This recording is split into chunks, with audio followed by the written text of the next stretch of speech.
Hi everyone, welcome to Chandalogics. This is Narasimha Reddy Kasaram, and I'm going to deal today with the current economy part. So, based on the request of the management, which is very useful for the students in the upcoming examinations, what we thought is that we'll put all the current aspects of the economy at one place and we'll try to interact with the students so that students will be very much informed about the recent changes in the economy part. So that it will help you in attending the examination, or it will help you in clearing the examination in a very effective way. So that information will be very much updated with you, and whatever the questions comes in the examinations, you will be in a better position to answer those questions. So, and this is going to be interactive session, so you can also come up with your doubts. So it can be, doubts can be pertaining to the concepts or facts, whatever it is, you can come up with us. We'll try to discuss each and everything in detail, right? So here we go. We are going to start with the facts of the Indian economy, and here we are going to start with the initial aspect, that is nothing but with respect to the national income. So when you come to the national income, what are the few things that you should be knowing with respect to the national income? So we will be discussing the Indian economy, saying that we have got different types of economies, right? We have got capitalist economy, we have got state economy, we also have got mixed economy. So they are basically the three types of economies based on who is controlling the resources. Now if you see that who are the personalities related to those economies, so the first and the foremost, you should always remember, this question has come many times in the examination, Adam Smith. So the father of economics is Adam Smith. He is the one person behind the evolution of the capitalist economy. So this one name is very important, which has been frequently coming in the examination. You should make a note. And I advise everyone of you to take a pen and a paper and keep on noting the important facts, because these are going to be helpful for the every recent examination that you are going to come across, right? And this question also has been coming very much in the examination with respect to the Adam Smith. What is the book that he has written? In short, you can call it as the Wealth of Nations, but in detail when you see, it's called as a Theory of Nature and Cause of Wealth of Nations. So in short, you can remember that the Wealth of Nations is a book. So this is a book which Adam Smith has come up, which has led to the evolution of an economy called as a capitalist economy. Very important. Now when you see that the state economy, who is the person responsible for the evolution of state economy? It is none other than Mr. Karl Marx, and the book of Karl Marx is also important. There is nothing but Das Kapital. Sometimes we come across the questions saying that one side they would be giving the number of books of these economists, and other side they will be giving the names of the economists. You should be in a position to map them.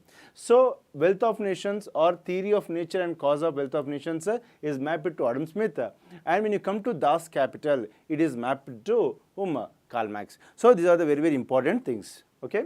And then when you see that very important personality, John Maynard Keynes, very important. He is a person very much related to the microeconomics part. This person is instrumental in evolution of something called as a mixed economy. So mixed economy evolution is because of John Maynard Keynes, okay? And one more person is there, Oscar Lange.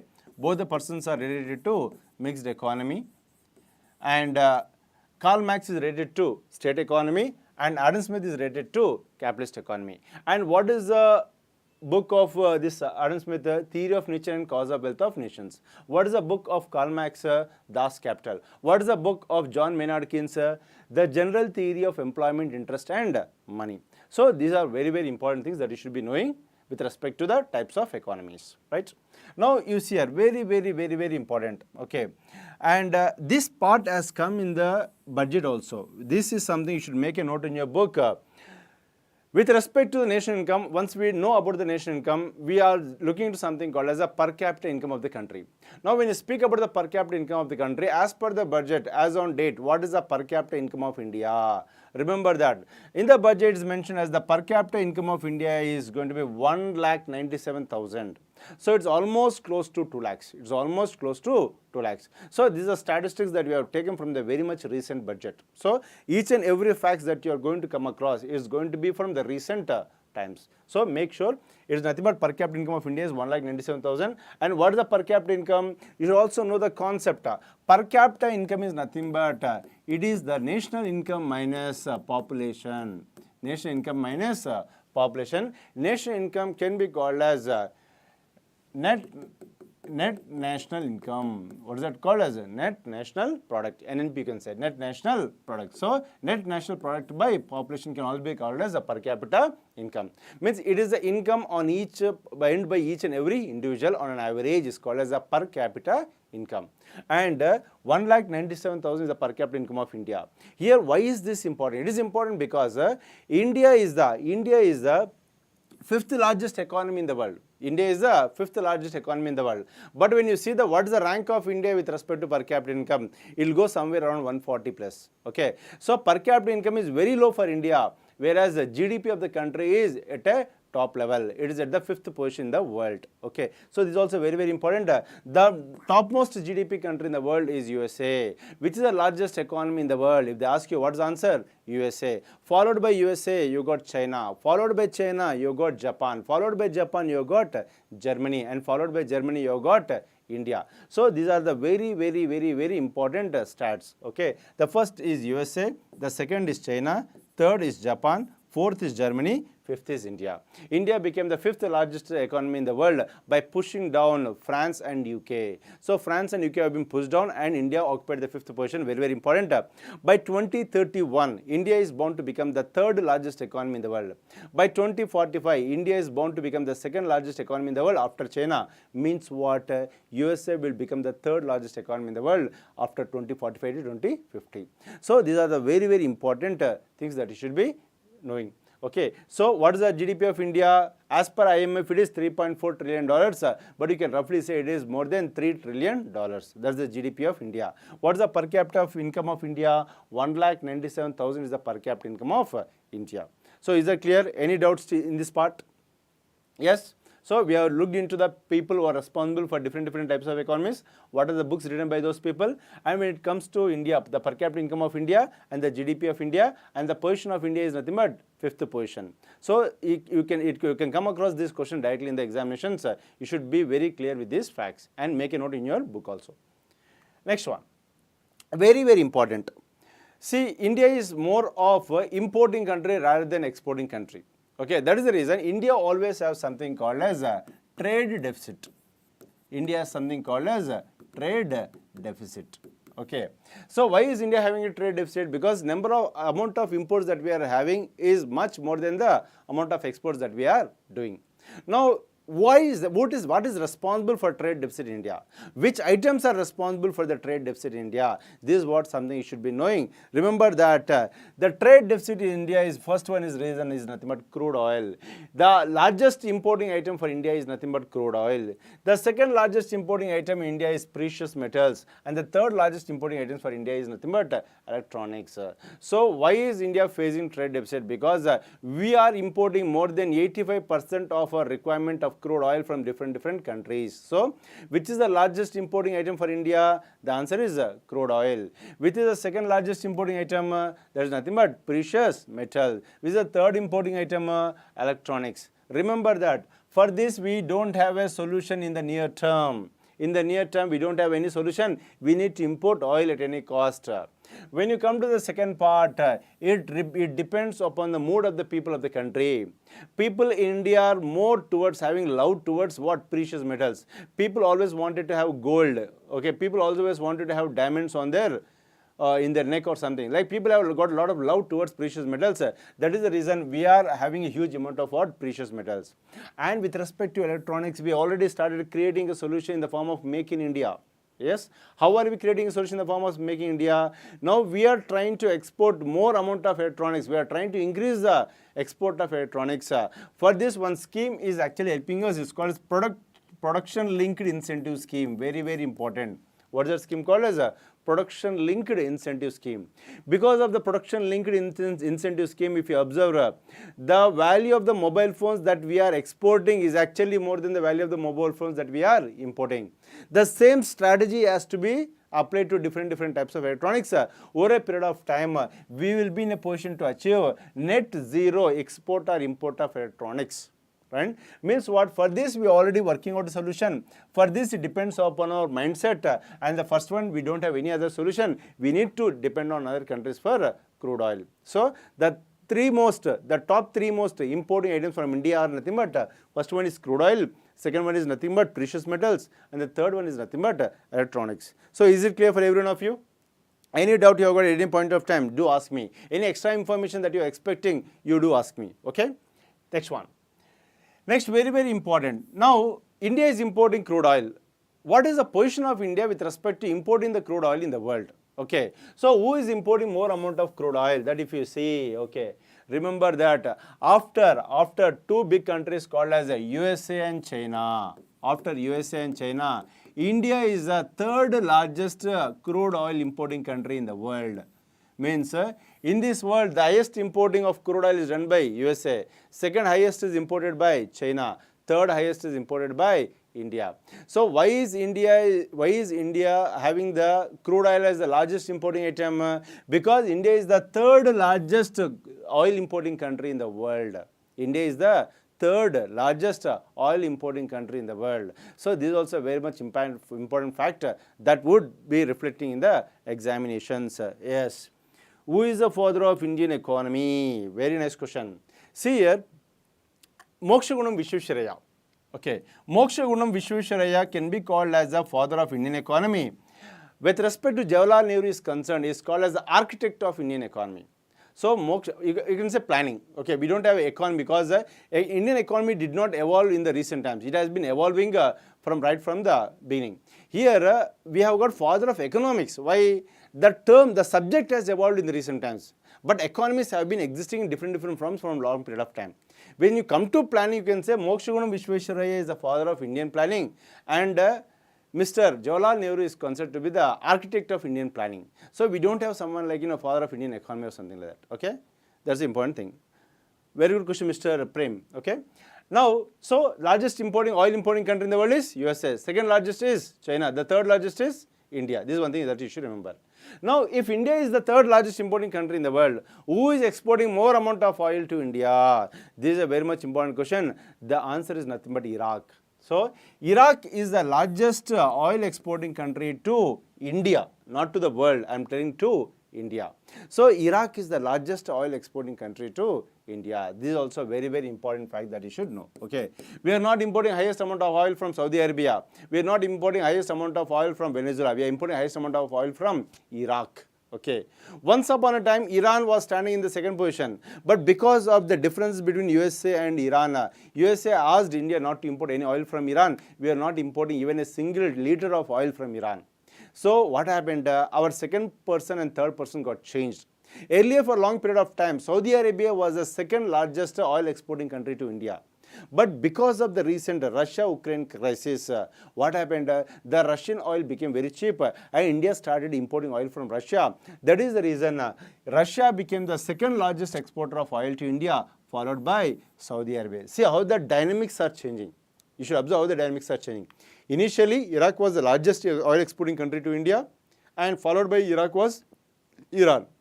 And what happened over a period of time? When USA asked India not to import oil from Iran, we had to keep it aside.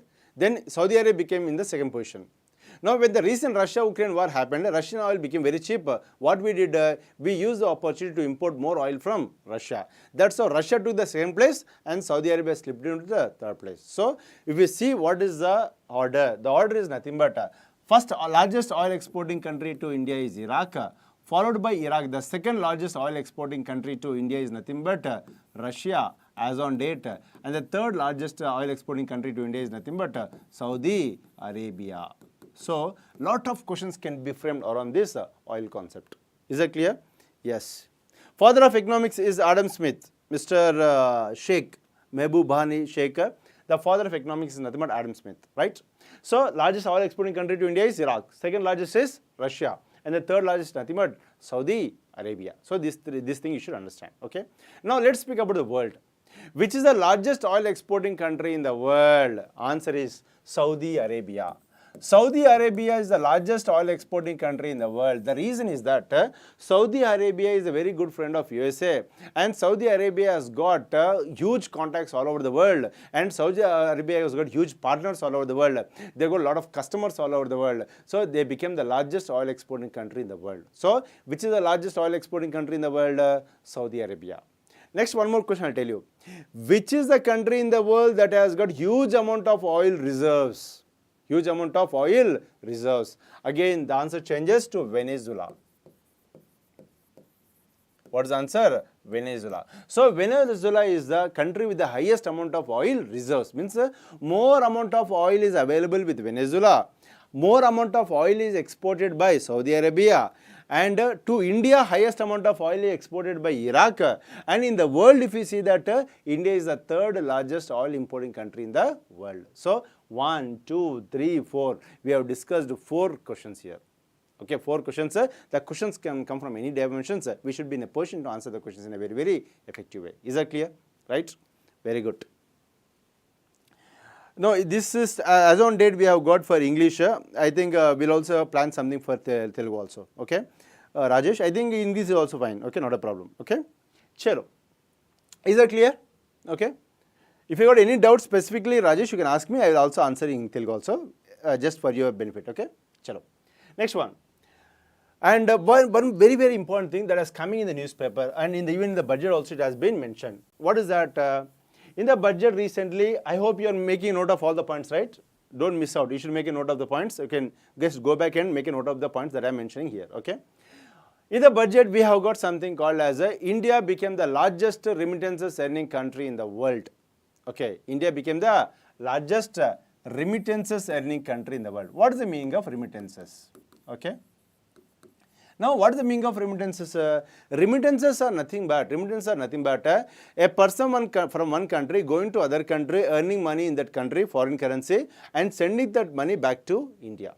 So, if a person from India is going to abroad, earning some money and sending it back to India, okay, whatever the money that is sending back to India, that's called as what? Remittances. What is it called as? Remittances. Now, if you see that in the world, yeah, sure, we'll discuss about that, Mehbooba Sheikh, okay. In the world, if you see that which country is receiving huge amount of such kind of money? Which country is receiving huge amount of such foreign currency? Means the answer is India. India is the largest remittances earning country in the world. India is the largest remittances earning country in the world. Put a star mark. Very, very important point. India is the largest remittances earning country in the world. The value of India's remittances is nothing but $100 billion. You got round figure. Earlier we used to have figures like 85, 86, 87. Don't worry, now it's a round figure. $100 billion. What is the value of India's remittances? $100 billion. Okay. How come India is earning huge amount of remittances compared to other countries? Because you see that in India it's become a big fashion that people are very good at English. People are very good at tapping the opportunities abroad, and people are very easily going to abroad and working in foreign countries. And India has got a huge population, and Indian population also most of the time you have got a good educated population also in India. So since there is a good amount of population, since people are getting educated, since people are technically trained, since people are going for higher education, so they are getting plenty of opportunities because of being good at English also, and they are settling down in other countries, and by going to other countries they are working there, they are proving their efficiency, they are earning huge amount of money and they are sending it back to the country. And the value is how much? $100 billion. No country in the world is sending or is earning so much of remittances. Very, very important. Okay. Now, why is India able to accumulate so much amount of foreign currency? It is because the India's diaspora is very huge. You should make a note of this word, diaspora. What is the meaning of diaspora? Diaspora is nothing but if a person from one country is going to other country, working in other country, that person is called as a diaspora of this country.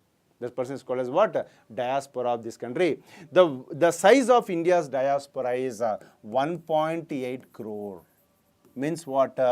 1 crore 80 lakhs people are working in different countries.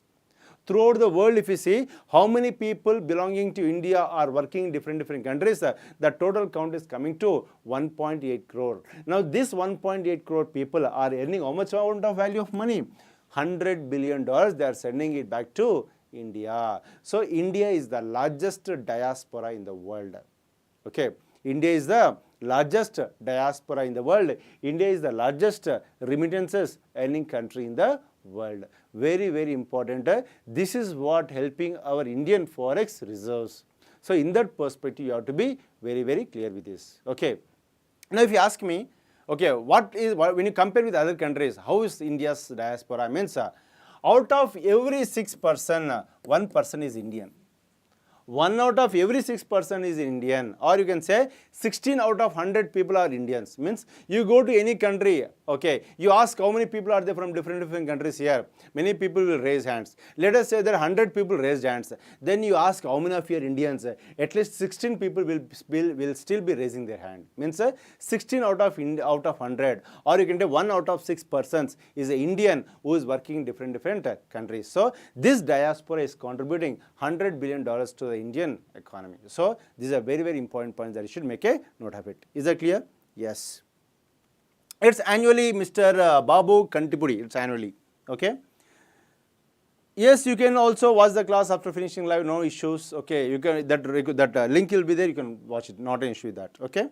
Yes. Annually. Is that clear? So we discussed this one, we discussed this point, okay, 1.8 crore, okay, and India is largest remittance earnings country in the world, $100 billion, this also we have discussed. Clear? So I think everything in this slide is very much clear. We'll go to the next one. Very, very, very important. This is something very, very important, okay. Now if you see that for this 2022-23, I am speaking about 2022-23, this is the financial year. For the financial year 2022-23, for the financial year 2022-23, okay, remember that, what is the growth rate of India? India has registered a growth rate of 7%. What is the growth rate of India? 7% growth rate, that's GDP growth rate. Gross domestic product growth rate is nothing but 7%. This is important because it is one of the fastest growing economies in the world. India is one of the fastest growing economies in the world, okay, along with China, Saudi Arabia, okay. Even China is lesser than India. Saudi Arabia is one country which is ahead of India, okay. India is the fastest growing economy in the world with a growth rate of 7%. When I say growth rate of 7%, you take last year GDP, you take this year GDP, and you see what is the increase. The increase is how much? 7%. It is one of the fastest growing economies in the world. Very, very important. India is the 5th largest economy in terms of size of the GDP. And in terms of growth rate, India is the fastest growing economy in the world. And this is the logic behind formation of something called as BRICS. Brazil, Russia, India, China, they formed a group, right? Brazil, Russia, India, China group. What is this group about? This group is all about the fastest growing economies coming together. Means it's a group of fast emerging economies. So like that, India is also one of the fastest growing economies in the world with a growth rate of how much? 7%. Next year, India is aiming to achieve a growth rate of 6.8%. This is the recent statistics that I am speaking with respect to the budget what we have received in the recent times, economic survey and budget. So you should always be updated with these statistics, okay? Yeah. Last year, GDP was somewhere around $2.8 trillion, okay? Yes, next one. If you see that, okay, one of the few fastest and yeah, very, very important thing. This is something very much important in the examinations. It will definitely come in the examinations. How do you measure the development of the country? Okay, to measure the development of the country, we have got an organization called as UNDP, very, very important. What is the organization? UNDP, United Nations Development Program. United Nations Development Program. This United Nations Development Program, remember that it has given a rank of 132 for India's Human Development Index. In case of Human Development Index, India is ranked at 132 position. Here you should understand few things which have come in the examinations directly. What are the parameters that you look into to achieve Human Development Index? Means what are the parameters that you measure? Very, very important. The 3 parameters that you would be measuring is nothing but first and foremost about health. How do you measure health? Health can be measured in terms of something called as life expectancy at birth. What is that called as? Life expectancy at birth. Means average how many years a person would be living. Okay, that's called life expectancy at birth. Second one is nothing but average years of schooling. Average years of schooling. So if you see that when a kid joins a school, some people will continue till 10th class, some people will drop out at 7th class, some people will drop out after plus 2, some people will go till graduation. Now, what is the average years that a person is getting educated? That is also the parameter that is going to measure the education. First one measured health, second one measured education. Very, very, very, very important. Health, education. Okay. And the third one is going to measure about the nutrition facilities. Okay. And also per capita income, or you can say real per capita income. Real per capita income. So based on the three parameters, we are arriving at something called as Human Development Index. In this Human Development Index, what is the rank of India? 132. I am giving the recent statistics. Make a note of this. So India is ranked at 132nd position. India is ranked at 132nd position. And who has published this? United Nations Development Program has published this report. And do understand, the topmost country is Switzerland. Put a very big star mark for it. Why? For the last 3 years, Norway was in the number one position. This time, Norway went to the second position and Switzerland occupied the first position. So this is definitely going to be very, very important. Put a double star mark for this. Okay. So topmost country is Switzerland, and India's rank is 132. India's rank is 132, slightly degraded. Okay. And published by United Nations Development Program. And what is the index? Human Development Index. Measures education parameters, measures health parameters, measures the income parameters. So very, very important. Clear? Telugu gurinchi cheppala? Okay. Who is this? Sushmita Sushi garu. If you have any doubts, you can ask me. I will tell that thing in Telugu, because this class was meant for English medium, but still doesn't matter. I will try to address your concerns. You just ask your questions. That part I will tell in Telugu. Okay, not an issue. Okay, clear? And the one more important thing is nothing but, which is Global Hunger Index. Very, very important. Global Hunger Index. It is given by an organization called Wealth Hunger Life. What is the name of the organization? Wealth Hunger Life. Now this Wealth Hunger Life has published Global Hunger Index. Very bad to know is that India has occupied 107 out of 126 countries. 107 out of 126 countries. Okay, means India is in a serious hunger country. India is one of the serious hunger country. Except Afghanistan, all our neighbors are better than India. Except Afghanistan, all our neighbors are better than India. So last year we were 101 out of 116 countries. This year we are 107 out of 126 countries. Okay, last year we were 101 out of 116 countries. This year we are 107 out of 126 countries. So we can say that we have not grown, we have not become better. India is still facing a hunger crisis. That is what is said by this report called as Global Hunger Index. Okay, actually it's not 126. This is Haiti. Haiti is the last country. Haiti is the last country. Okay. Next one. Yes. Hunger 107 rank. 107 rank. Suresh. 107 rank. Okay. Next one. Very, very important with respect to Global Peace Index. So this is measured to see how much amount of disturbances are there within the country, both externally and internally.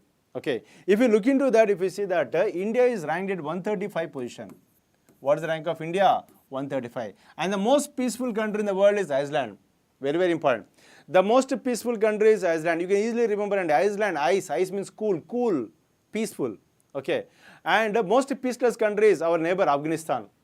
What is the most peaceless country? Afghanistan. Okay, and what is the rank of India? India is ranked at 135 position. India is ranked at 135 position. I'll tell you very easy trick to remember. Okay, now when you see this Iceland, Iceland is in number 1 position. India position what? India position is 135. Yes or no? The same thing is repeated. Not only for Global Peace Index, the same thing is also applicable for Global Gender Gap Index. Okay, means for both Global Peace Index and Global Gender Gap Index, in both the index, Iceland is number 1, India is 135. So you should try to observe this kind of trends. When you observe the trends, it will be very easy for you to remember. Okay, you take Global Peace Index. Who is the first rank? Iceland. What is the rank of India? 135. You take Global Gender Gap Index. Who is the first rank? Iceland. What is the rank of India? 135. Simple. So in both the indices, Iceland is number 1, India is 135 position. So that is what you can remember very easily. Clear? So this is with respect to Global Peace Index, right? Yeah, one more important fact. So this is all about something about that we have discussed now. Yes. Okay, we have separate channel for Telugu medium, so we'll be looking into those. Okay, very nice. Okay, next one here. Nobel Prize in Economics. Nobel Prize in Economics. So this is even related to static GK, also related to current affairs. Okay, you know that every year we have got Nobel Prizes, right? In how many categories do we have Nobel Prizes? We have got Nobel Prize in 6 categories, right? How many categories? 6 categories. If you see that, when was the first time Nobel Prize started? Nobel Prize for the first time started in 1901.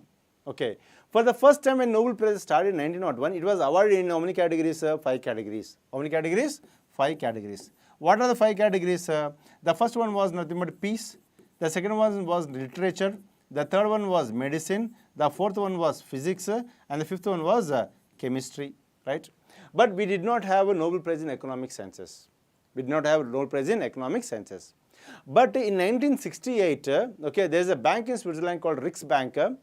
They came forward and they requested the Nobel Committee and the Sweden Academy to consider Nobel Prize in economics. But they were not able to consider. The reason is that these categories were mentioned in the will of Alfred Nobel before his death.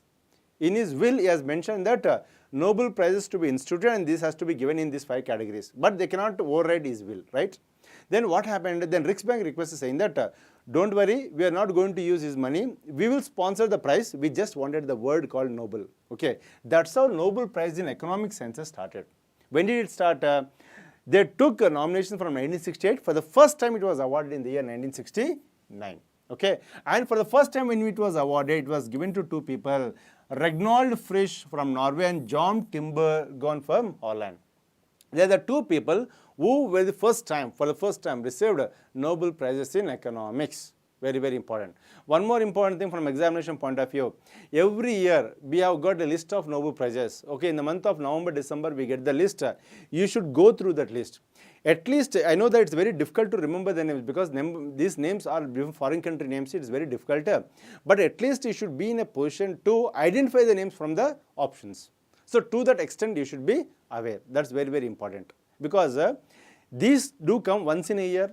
And any questions asked with this part, they'll ask in the examinations for a period of at least 8 to 9 months. Means in the December when you get this Nobel Prizes, any exam that is being conducted from January to next September, October, the same questions will be asked. From the same data questions will be asked.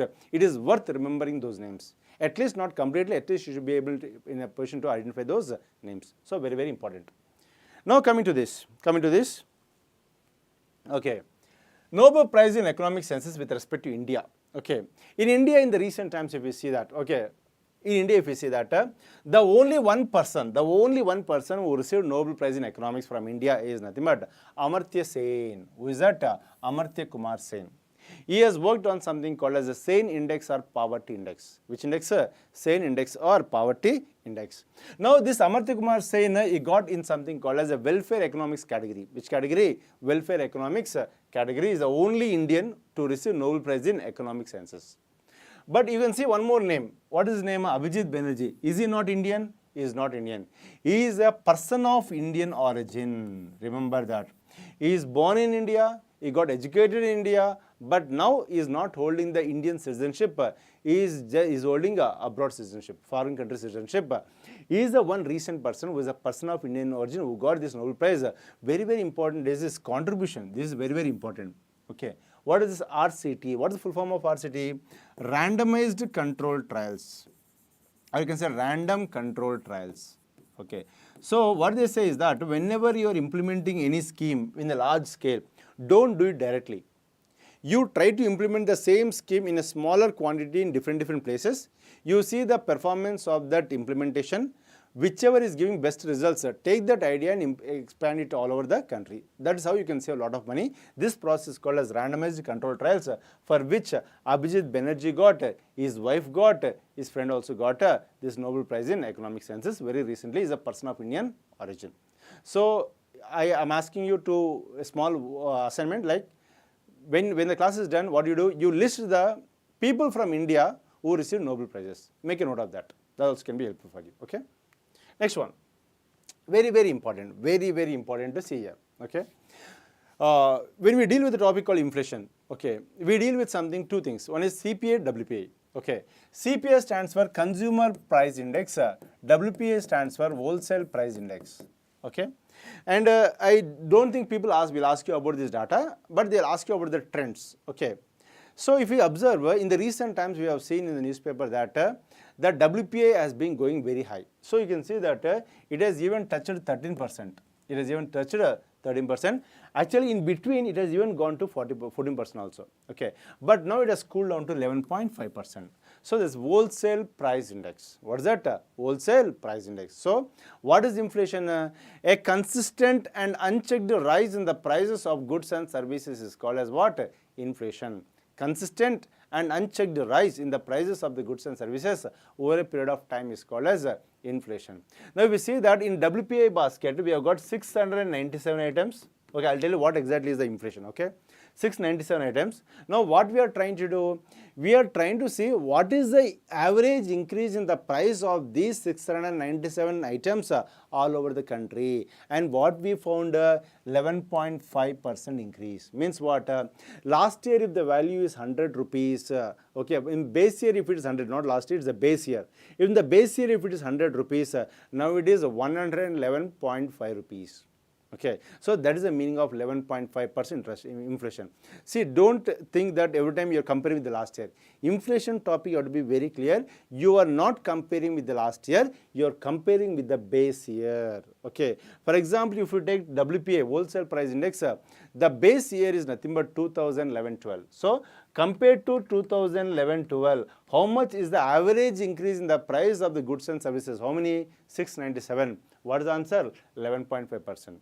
But when you come to the CPI, Consumer Price Index, we have got Consumer Price Index for agricultural laborers, we have got Consumer Price Index for industrial workers, we also have got combined, and the value is nothing but 6.8%. Means the Consumer Price Index inflation is less compared to the Wholesale Price Index inflation. Okay, so in Consumer Price we have got agricultural laborers and industrial workers, and the base year for CPI will be 2012. What is the base year for CPI? 2012 is going to be base year for 2012 is going to be base year for CPI. Okay, so CPI stands for Consumer Price Index, WPI stands for Wholesale Price Index. Clear? Yes. Short explain in Telugu about RCT. Yes, Babu. RCT అంటే ఏం లేదండి, like ఏదైనా ఒక పెద్ద పథకాన్ని మీరు implement చేయాలనుకున్నప్పుడు ఆ పథకాన్ని యథావిధిగా మీరు పెద్ద పథకాన్ని ఒకేసారి దేశవ్యాప్తంగా ఇంప్లిమెంట్ చేస్తే అది ఫెయిల్యూర్ అయితే పెద్ద లాస్ అవుతుంది, అమౌంట్ మనీ ఫండ్స్. అప్పుడు ఏం చేయాలి? ఆ పథకాన్ని చిన్న చిన్న స్థాయిలో కొన్ని చిన్న ప్రదేశాలు అదే పథకాన్ని ఇంప్లిమెంట్ చేయాలి రకరకాల ఐడియాస్తో. ఏ ఐడియా అయితే బెస్ట్గా వర్కౌట్ అవుతుందో, ఏ ఐడియా అయితే బెస్ట్ రిజల్ట్ ఇచ్చిందో, ఆ బెస్ట్ రిజల్ట్ ఇచ్చినటువంటి ఐడియాని ఏం చేయాలంటే you have to implement all over the country. That's the randomized control trials. Okay, I'm clear, right? Yes. So this with respect to what WPI and CPI. So others don't worry. Okay, I'm putting everything into English also. Okay. So CPI is 6.8%, WPI is 11.5%. Make a note of this. Make a note of this. These are the budget statistics. Very, very important. Or economic survey statistics. Next one. Very, very important with respect to Planning Commission. What are the recent things or some data? Okay. Planning Commission was formed in 1950, March 15th, 1950, Planning Commission was formed. When Planning Commission was formed, we have a chairman, and that chairman is called as what? Ex officio chairman. Now, if they ask you who is the first ex officio chairman of the Planning Commission, what is the answer? Jawaharlal Nehru. That is the reason Jawaharlal Nehru became the architect of Indian planning. Became what? Architect of Indian planning. Similarly, the first deputy chairman of the Planning Commission, Gulzarilal Nanda. Who is that? Gulzarilal Nanda. Now, this Planning Commission started from 1950. In 2015, okay, on August 17th, this Planning Commission came to an end. When did it come to an end? 2014, August 17th. So, 2014, August 17th, when it came to an end, who was the last ex officio chairman? The answer is Shri Narendra Modi. Because when I say ex officio chairman means what? With respect to Planning Commission, whoever is the Prime Minister of the country is going to be the chairman automatically. That is called as ex officio. Anyone becoming a chairman by virtue of a position, it's called as what? Ex officio. So as on this date, 2014, August 17, because Shri Narendra Modi became the Prime Minister on May 26th, 2014. So by this time he was already Prime Minister, so he is already ex officio chairman. He is the last ex officio chairman of the Planning Commission. And during that point of time, who was the deputy chairman when the planning commission was scrapped? The deputy chairman was Montek Singh Ahluwalia. Who is that? Montek Singh Ahluwalia is the last deputy chairman of the planning commission. So just these facts you should remember with respect to planning commission.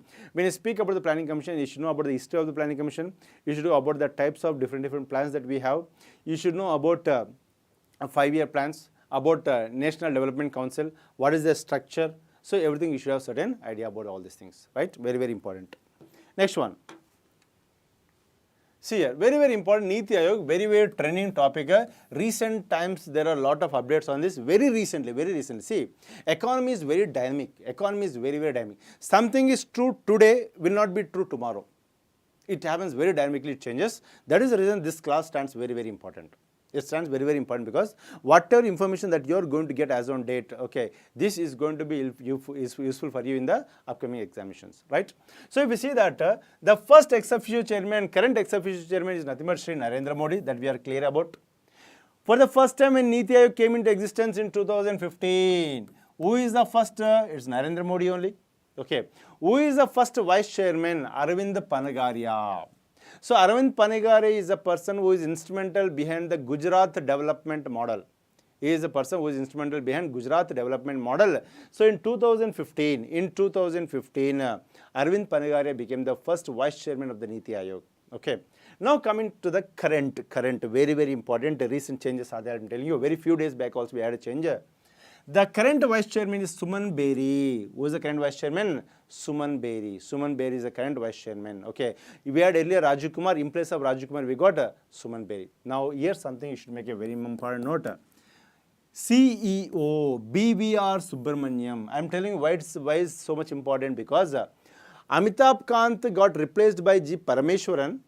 But just a few days back, Parameswaran became the executive director of World Bank. And in his place, we got BVR Subramaniam.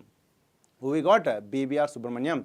So these two facts you should make a note in your book. Okay. Who is the current vice chairman? Suman Beri. Who is the current CEO? Is none other than BVR Subramaniam. BVR Subramaniam. Very important. Okay. And we also have got someone called as expert members or full-time members. Okay. Currently, who are the expert members? VK Saraswat. Okay. Remember that VK Saraswat is the ex-DRDO chairman. Ex-chairman of DRDO. Very important. He is a scientist. Okay. And if you see that Professor Ramesh Chand, he is an agriculture expert. Ramesh Chand is agriculture expert. And remember that every agriculture related laws that are coming in the country, these are coming from the brain of Ramesh Chand. Recently, we also got formulas. Who is the person behind that? Who is the one who is giving the guidelines? Who is giving the expert advice to Sri Narendra Modi? None other than Mr. Ramesh Chand. Okay. If Ramesh Chand would have been lucky, he would have been the Food and Agriculture Organization head also. But in the last moment, China has taken over that position. If it was been reserved for India, then Ramesh Chand would have been the chief of FAO also. Very important person. Okay. VK Paul is a doctor from All India Institute of Medical Sciences. All India Institute of Medical Sciences. And Virman is the one more new person who has inducted in place of Bibek Debroy. Okay. I'll tell you what is the purpose of these people. Okay. See, the purpose of Niti Aayog is to give a helping hand, okay, to the states or to the country in solving the problems. Okay. There's a fine difference between the Planning Commission and Niti Aayog. Planning Commission was guiding, was directing what to do, what not to do.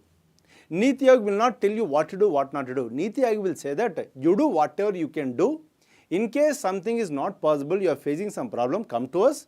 We will help you in solving the problem. We will give solutions to the problems. And who is going to design the solutions? Those solutions are going to be designed by this expert committee, and these 4 people are the members of this expert committee. So everything in detail will be available in the Indian Economy course that you can go through that. Okay. We have discussed in length about Planning Commission and Niti Aayog. Okay. So VK Saraswat, Ramesh Chand, VK Paul and Virmani. They are the 4 people associated with what? Expert committee of Niti Aayog. And who is VK Saraswat? He is the ex-chairman of DRDO. VK Paul, Ramesh Chand is the agriculture expert. VK Paul is a doctor from All India Institute of Medical Sciences, and next person is Virmani. Okay. Next one. Niti Aayog full form. Very nice question, Suresh. National Institution for Transforming India. National Institution. National Institution. Very good you asked the question. For transforming India. Transforming India. Okay. Transforming India. National Institution for Transforming India. National Institution for Transforming India. Very, very important. Niti Aayog. Very, very important organization. Okay. Next one. Yes, ex officio members. See here. Whenever ex officio comes, you should understand that concept. What is the concept? A person becoming a member or chairman by virtue of a position. Who is ex officio chairman? Shri Narendra Modi is the ex officio chairman because he is the prime minister. Here we are saying ex officio members.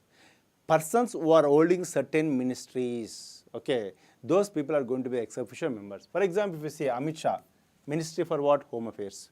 You can see Rajnath Singh, Defense. Okay, Nirmala Sitharaman, you can see, right? Okay, she is the Minister for Finance. Narendra Singh Tomar, Ministry for Agriculture. So like this, these are the people becoming the members of Niti Aayog by virtue of being in that position. Means whoever is a home minister, he will be the member. Whoever is the defense minister, he will be the member. Whoever is the finance minister, they will be a member. Whoever is the minister for agriculture, they will be the members. Like this, they are the ex officio members. Along with that, there are certain people in the cabinet who are very good in their skill sets. Now, those people are also made part in the form of special invitees. Who are those people? One is Nitin Gadkari, very expert person. Okay, Minister for Shipping, Road Transport and Highways. Okay, we got Piyush Goyal, Minister for Commerce. Okay, we have got Virendra Kumar, we have got Ashwini Vaishnav and Rao Inderjit Singh. Remember that Ashwini Vaishnav is a Minister for Health and we have got Rao Inderjit Singh who is a Minister for Statistics and Planning. So, since he is also Minister for Planning, he is also going to be a special invitee to this Niti Aayog. So, very, very important. Niti Aayog, National Institution for Transforming India. Any updates that comes with respect to Niti Aayog, you should be very much updated. Remember, okay? Yes.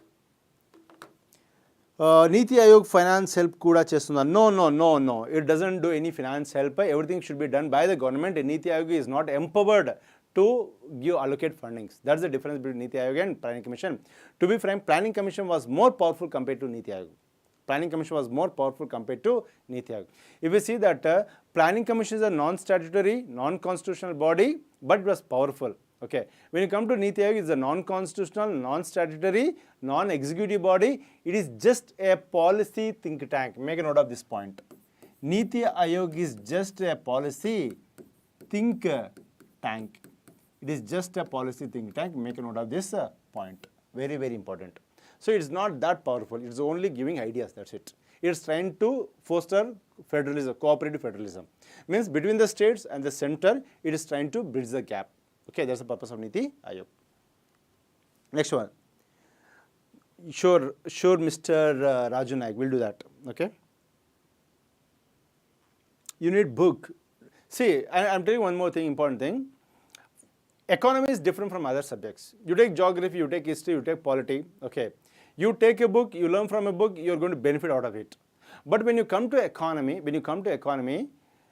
in economy, we have a static part to understand the concepts. Okay. But the current part of the economy will be very high compared to other subjects. So in economy, you should understand the concepts, then you should build on the concepts on a day-to-day basis. Okay. You should always be updated with the newspapers. You should always be updated with the magazines. You should always be updated with the what is that called as you can say monthly current affairs magazines. When you should take data from that and you should start appending to your concepts. Okay. So this aspect will be very high for economy. So that is the reason you take any book. Okay. If they are giving certain facts in their book, those facts would have been outdated. Why they are outdated? Because by the person wrote a book, it takes some time for him. By the time he publishes, it will take some more time. By the time it comes to a market, it will take some more time. By the time it comes to your hand house, it takes some more time. By the time it is in your hand, it is outdated. So don't ever depend on the facts on the books. Okay. Facts, you have to update yourself either through learning, through access to different materials, or through access to such videos. You have to update your economy. But there is some part, like a static part, that you should know the concepts, like what is national income, what are different types of economies. These are the static part. They remain same throughout the time period. But this is what I think I'm going to deal with this. You don't get this in any book. You don't get this in any book. We need to update. I need to update. You also need to update on this. Clear? Chalo. Say this next one. We missed out something. This. Yeah. Oh, we had gone somewhere. Yeah. See here. Very, very important update this one. Tax system. Tax structure. Tax structure. Telugu. Okay, fine. Okay. See here. Very, very important. Recently, you see in the budget, there is a change in the tax structure. So, in the Indian economy, we have got an Indian taxation system. As a part of Indian taxation system, we discussed something called as the direct tax and indirect tax. Direct tax, and we also discussed something called as indirect tax. Okay. So, difference if you ask me, many people give a common answer. Okay. If it is directly paid to the government, direct tax. If it is indirectly paid to the government, indirect tax. But what is the meaning in that? There is no meaning in that, right? See, if the payer and the burden taker are the same entities, you call it as a direct tax. Means the one who is taking money from his pocket and giving, the one on whose name is the money given to the government. So the name of the person and who is bearing the burden should be the same. But if both of them are different, it's called as indirect tax. For example, I am giving income tax, I am paying income tax. How do I pay income tax? Whatever the money that I am earning. For example, let us say that per annum I am earning 10 lakhs, for example. On 10 lakhs, what I do, I calculate certain tax. And what I do, let us say that I need to pay 50,000 rupees tax. What I do, from my 10 lakhs, I take 50,000 out. Okay, remaining will be only 9.5 lakh. This 50,000, I will give it to the government. Now, when I am giving it to government will not take just like that. Government will ask me my PAN number. Okay, so Narasimha Reddy will have a PAN number. That PAN number I need to give them. Okay, so on that PAN number, they will take the tax, 50,000 rupees. So here if you see the two things you should observe. Whose PAN number? My PAN number. So in the government records, whose name is reflecting? My name is reflecting, right? But who gave that money? I myself gave that money. It is taken from my own earnings, right? So I am taking the burden and on my name it is given to the government. So it's both of them are same. It is me only in both the cases. So what kind of tax it is? A direct tax. Payer and the burden taker, both of them are same. Both of them are same. But one more example, let's say DMart. You go to DMart, you do some shopping. After doing shopping, what happens exactly? You pay the bill. When you pay the bill, that fellow will take all the items and you'll generate a bill for you and give it to you. In the bill, if you observe, at the end if you see that GST, CGST, SGST will be there, right? So that amount is also taken from you only. Yes or no? Now after taking this, what this fellow will do? You'll take that money and give it to the government, right? Now in this case, you see, who is giving the money? Customer is giving the money. Now this money is given to government on whose name? Not on the customer's name. It is given in the name of DMart. So here payer is different from the burden taker. So what kind of tax is that? Indirect tax. This is the logic that you should apply every time. Okay. You take any tax. See, who is the payer? Who is the burden taker? Both of them are same. Direct tax. Payer, burden taker, both of them are different. Indirect tax. Simple logic. Okay. Now income tax is what kind of tax? It is a direct tax. So I am discussing this because there are changes. There are changes in the recent times. I am discussing this as a part of current economy. Clear? So this concept is clear. If it is clear, put a thumbs up so I understand that it's clear. Otherwise you can ask me some doubts. Okay. So what happens basically? Just observe it very carefully. We have one system called as old system of calculating income tax. Okay. How is that? First what they will do, they will come across something called as a taxable income. They will calculate something called as a taxable income. What is a taxable income? Taxable income is nothing but your total income minus exemptions. Means on certain part of the income you need not pay tax. That's called exemptions. For example, you are earning 10 lakhs. Out of 10 lakhs, on 2 lakhs you should not pay any tax. There is exemption. Some like home loan interest or home loan principal payment, saving money in fixed deposit, saving some money in Sukanya Samruddhi Yojana. You need not pay tax on that amount. If you remove that exemption, whatever is remaining, that's called as what? Taxable income. What is that called as? Taxable income. You want government schemes? Okay, we'll try. Okay. Now when you come to this, on taxable income, you have to apply this formula. Okay, for example, let us say that a person got a taxable income of 7 lakhs. 7 lakhs. Okay. On these 7 lakhs, what happens? You have to divide into these brackets. First bracket is 2.5 lakh. First bracket is 2.5 lakh. Second bracket again 2.5 lakh. Third bracket is 5 lakhs. Next is rest of the amount. So up to 2.5 lakh is 2.5 lakh. 2.5 to 5 lakhs, 2.5 lakh gap. 5 lakhs to 10 lakhs, 5 lakhs is a gap. Okay.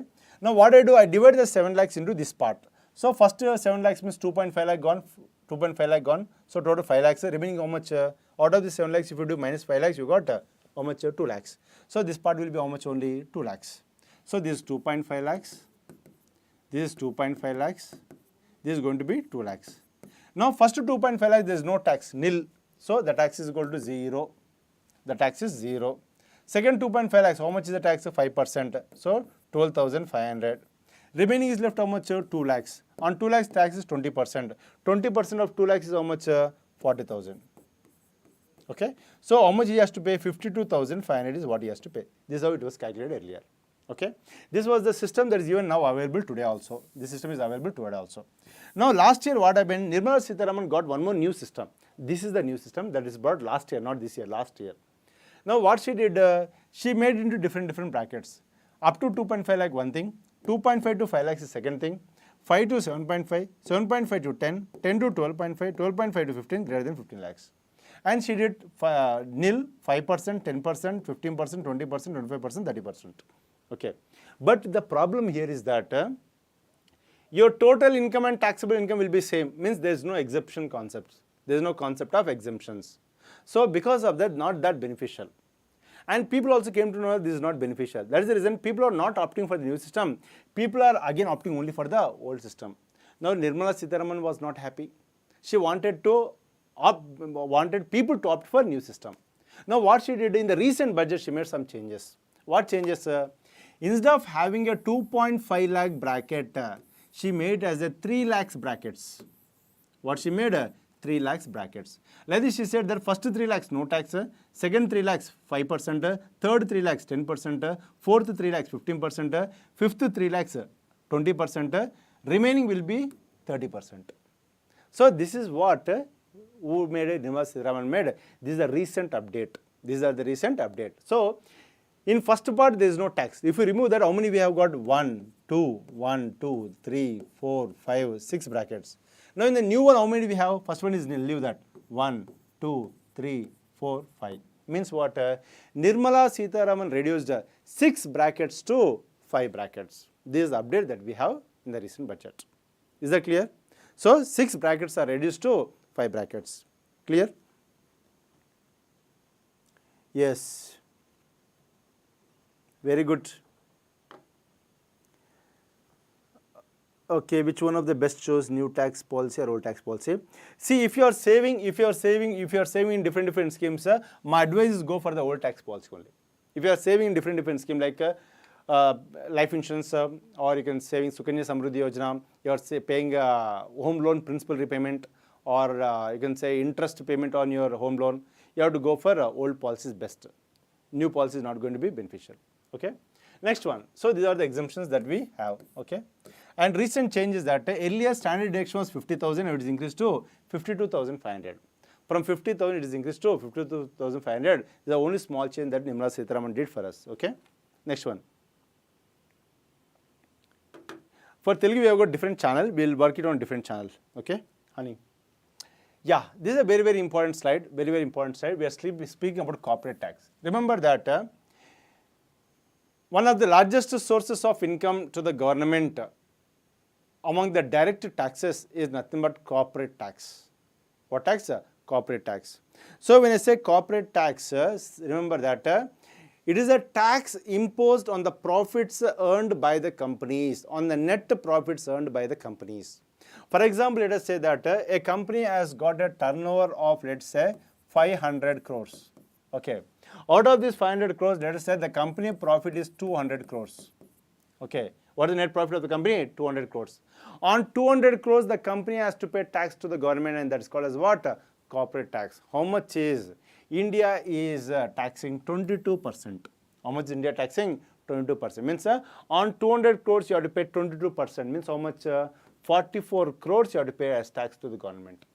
If you are earning 200 crores, 44 crores you have to give it to the government, plus surcharge, it will go around 50 crores, and only 150 crores you can put in your pocket. Means if a company is earning 200 crores profit, 50 crores will go to the government, 150 crores will be with the company. This is what you need to simply understand. Okay. So why is this important? Comparison is important. You see our neighbors, okay, except Thailand, Japan, Bangladesh, Indonesia, China, Sri Lanka, Philippines, everyone is having more corporate tax compared to India. India is the country having 22%, remaining are having 23.2, 25%, 28%, 30%. Only Thailand is having how much? 20%. Now this is important because lesser the corporate tax, more companies will be interested to operate from India. Lesser the corporate tax, more companies will be interested to operate in India. This is how you can attract investment into the country. Very, very important. Very, very important. Corporate tax, it is one of the largest sources of direct revenue. Okay. Whatever income tax is earning, same amount corporate tax is also earning. So income tax and corporate tax, both of them earning the same amount of value. So very important source of revenue to the government. Corporate tax. Okay. Next one. Revenue collections. Okay, GST revenue collections. See here. Here a few important things I wanted to bring to your notice. Okay. Whenever you are running an enterprise, any company, you have to get a identification for your company through GST. That's called GST number. That's called GST number.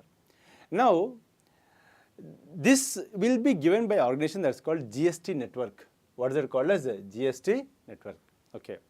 And recently, who is currently the GST network chairman? Sanjay Malhotra. This point you should remember. Make a note of this. GST network chairman is Sanjay Malhotra. GST network is responsible for implementing the GST. They will not take any decisions, they will implement GST. They will assign GST numbers, they will collect GST from you, they will give the refunds, everything is done. All the IT infrastructure, everything is managed by GST network. Sanjay Malhotra is the chairman of GST network, recently changed. Okay, very, very important. We had Ajay Bhushan Pandey, we had Naveen Kumar, now we have got Sanjay Malhotra. Make a note of this point. Okay, coming to this. GST revenues. How are GST revenues in the country? In the recent, if you see in the month of February 2023, India's GST revenues have touched 1,49,000 crores. 1,49,000 crores is the value of the India's GST revenue. See, you can see consistent performance of India's GST. Okay, GST has given huge amount of revenue to the government, and it is the highest source of revenue overall. Okay, overall when they say direct taxes including indirect taxes. Okay, highest source of revenue is coming from GST only. Okay, the topmost that we reach is 1,67,540 crores. 1,67,540 crores in the month of April 2022. And now we are at 1,49,577. Very good value. Okay, so this is what we are earning. If you just see, SGST, state GST, 34,915 crores. IGST, integrated GST, 75,069 crores. CGST, central GST, 27,662 crores. Cess is nothing but 11,931 crores. Okay. Now, SGST means what? All that revenue that goes to the state governments. CGST means what? All that revenue that goes to the exchequer of central government. Now, what is IGST? Very, very important. IGST stands for integrated GST, which is applicable for interstate goods or goods that we are importing. Very important here. What is the meaning of interstate goods? You are producing it in one state, but you are selling it in other state. So for those goods, we put something called IGST, integrated GST. For example, Mysore sandal soap comes from which? Karnataka. It is sold in AP, it is sold in Telangana, it is sold in different places. Now, on this, what do you impose? IGST. Kia Motors are manufactured in Anantapur of Andhra Pradesh. Now it is being sold in all over the country. So what is applicable? IGST is applicable. So that's how this is a very, very important concept. This comes under a topic called as the types of GST. Types of GST. At the same time, I will tell you that there are some GST slabs. What are GST slabs? We have got 0%, we have got 5%, we got 12%, we got 18%, we got 28%. They are nothing but GST tax slabs. Means every item in the country are taxed at either 0%, 5%, 12%, 18% or 28%. Okay, there are few which are having exceptional like 3% for gold, 0.25% for diamonds, and there are some items which are not part of GST such as crude oil or petroleum, some electricity. We also have got aviation turbine fuel, motor spirit, very very important, alcoholic liquor. All these are not under GST. So like this we see that all the items will be part of this GST tax slabs, or there will be special tax slabs, or they will be out of GST. So these are all concepts that we would be discussing in the part of GST. So very very important concepts of GST. It's definitely going to come in the examinations. Remember that. Adan is not paying 10%. Okay, fine. Next one. See, this question is important because you are bound to get some questions in the examination. This part is very, very important. Now, if you ask me, which state is contributing highest amount of GST to the country? First is Maharashtra. First is Maharashtra. Top 10 GST collection states in India. Okay. Second is Karnataka. Third is Gujarat. Fourth is Tamil Nadu. This four if you remember. Topmost GST contributing state is Maharashtra. Second is Karnataka. Third is Gujarat. Fourth is Tamil Nadu. Very, very, very important. I have taken the data of 2022 August. Okay. So if you see that Maharashtra has 20.5% share, and if you see that Karnataka has 9.1%, Gujarat has got 8.8%, and Tamil Nadu has got 7.8%. Okay. Telangana is somewhere here. Telangana is somewhere here. Okay. So these are the top states which are contributing GST to the country. Very, very important part. Okay. Finance Commission, very, very, very, very important part. This Finance Commission, okay, and it has been a trending topic of discussion all the time. Finance Commission, and 15th Finance Commission is very much important. To tell about these things, I got this slide for you. See here, when you come to Finance Commission, we have got a vertical devolution of funds and horizontal devolution of funds. What is the meaning of vertical devolution of funds? See here, very simple. When 100 rupees is collected, okay, some part of the money will be central government, some part will go to the state government. Okay, that is called as vertical devolution of funds. Okay, how it is? For example, this one like this and like this. Okay, out of 100 rupees that is collected, okay, 41% goes to the states and remaining 59% will be with the center. 59% will be with the central government, 41% will be with the state. That's called as what? Vertical devolution of funds. Vertical devolution of funds. What is horizontal devolution of funds? Horizontal means what? Now when you come to horizontal devolution, out of this 41% that is you got allocated for states, which state is going to get how much? Which state is going to get how much?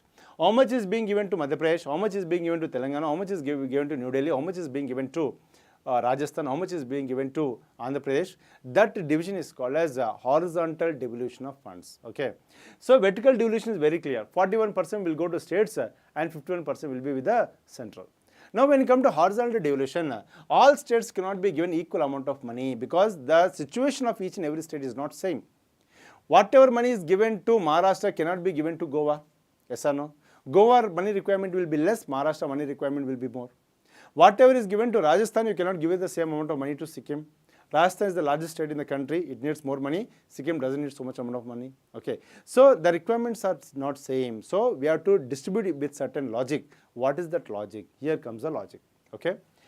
Until 14th Finance Commission, this was the logic. 15th Finance Commission, this is the logic. What is the logic? We'll try to see here. Okay. Now if you see that, very, very important, earlier, income distance was given 50% weightage. What is the meaning of income distance? Okay, income distance is nothing but you put all the states from bottom to top based on the per capita income of each and every state. So highest per capita income state you put on top, lowest per capita income state you put on bottom. Now the distance is very high. That's called income distance. For example, if the state is bit better, it will be somewhere here. Income distance is less. One more income distance is less. The one which is on top, the income distance is 0. So whichever is having more income distance means what? The most poorest state, they will get more amount of money. So like that 50% of the money is decided based on the income distance. Okay. Then there is something called 15%. Okay. Now 15% is made to what? 50% made to 45%. Now area of the state. Bigger state needs more money, smaller states needs less money. So like that we are allocating 15% of the money now and earlier with respect to what? Based on area. Okay, there is something called as a demographic performance, or you can say forest and ecology. Okay, earlier we had something called as 7.5%. Now we have made as how much? 10%. Okay, there is something called population and demographic performance. Okay, earlier we had 27.5%. Now what we did, we divided into two parts. One is 12.5%, other one is 15%. Okay, so population, when you come, very, very important. 14th Finance Commission was considering a population of 1971. 15th Finance Commission is considering the population of 2011. 2011. Okay, so this is one important criteria. From 2011, from 1979 to 2011, the population dynamics have changed. Okay, why is that we are changing this criteria? Because Finance Commission feels that if you are still considering 1979 population, okay, that is not practically correct. So you have to consider the recent population. But this is opposed by some of the states, states like Kerala, states like Karnataka, states like Andhra Pradesh, states like Telangana. Why? From 1979 to 2011, the percentage of the population in these states have decreased compared to other states. Population did not decrease, but compared to other states, the percentages have decreased. Why? After 1971, central government came with something called as the family planning measures. Now these are the states that have implemented these family planning measures. Because of this, the South Indian states, the population have drastically reduced. Now they are telling that we did a good thing and you are punishing for that. So that's how changes have happened in the recent times. So this much complicated things will not be asked in the examinations, but at least you should remember that the share of the states in central government tax is how much? 41%. How much it is? 41%. Earlier it was 42%, now it's made to 41%. This is one thing that you should remember. Okay, and because of the new Finance Commission, okay, the states which have gained is Arunachal Pradesh, Meghalaya, Manipur, Nagaland, Punjab. The states which lost is nothing but Andhra Pradesh, Assam, Telangana, Kerala and Karnataka. So whatever I said, the same thing is true here. Why they are into loss? They are into loss because of population criteria changes. Okay, so we'll discuss this in detail in one more video that comes in next time. Okay, I hope till this point are you clear? Okay, is it clear? So we'll have one more continuing video on this continuation part. Okay, don't worry. And this part I'll get into a little more detail. Finance Commission, I know it's a very big topic. I'll come with some more information. I'll give it a very clear understanding of this first part criteria. Okay, I think this part is clear, right? Out of the 100 rupees that central government is getting, 41 rupees per rupees given to states, 59 rupees is going to be with the central government. So that's called as a vertical devolution of funds. So there is nothing but 41%. Earlier we had 42%. It is reduced by 1% because of formation of Jammu and Kashmir into union territory. So a state has become union territory. So we have reduced by 1%. That's it. So I hope you all have enjoyed the class. Okay. Catch you up again. Thank you. Wish you all good luck.